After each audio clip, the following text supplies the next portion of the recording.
this is Rebecca with Digital Thinker. In this video, I am going to review the basics of the Issue Return Part screen in Hexagon EAM. From the Materials menu, navigate to Transactions, then Issue Return Parts. The first step is to populate the store you will be issuing parts from or returning parts to. Because the department associated with my user has a default store defined, the store will automatically populate. But you can change the value based on your user permissions. After populating the store, I shift to the left-hand side of the screen. You'll want to confirm the transaction type. The system default is issue, but you can change to return if you're returning a part to the store.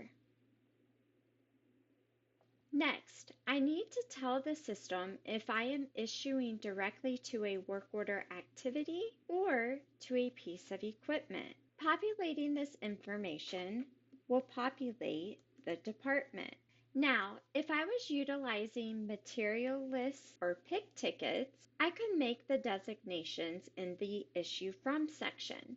This would allow me to easily retrieve the parts associated with the material list or pick ticket. I'm going to leave those blank and manually add the parts in the Transaction Details section. So in the bottom section of the screen, you can enter and select the part to issue.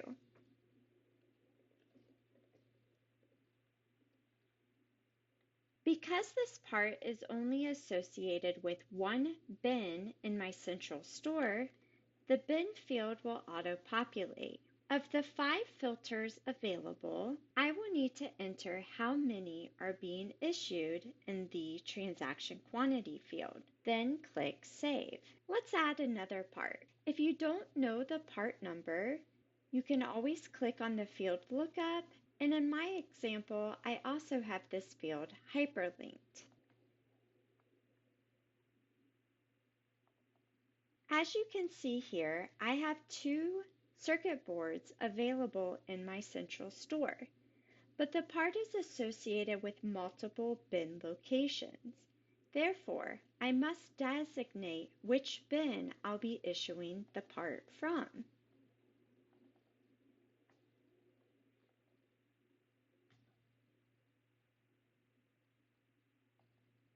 Now that the parts have been added, it is important to remember to either click the Submit Transaction button in the bottom right corner of the screen, or you can simply click the Save icon along the toolbar in the header section.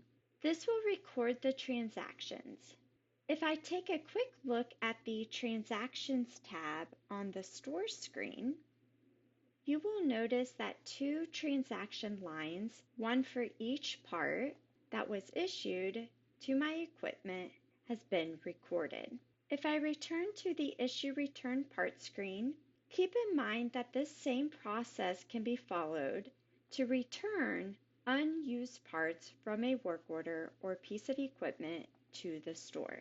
I hope you found this useful. Be sure to subscribe to be alerted of future content. Have a great day!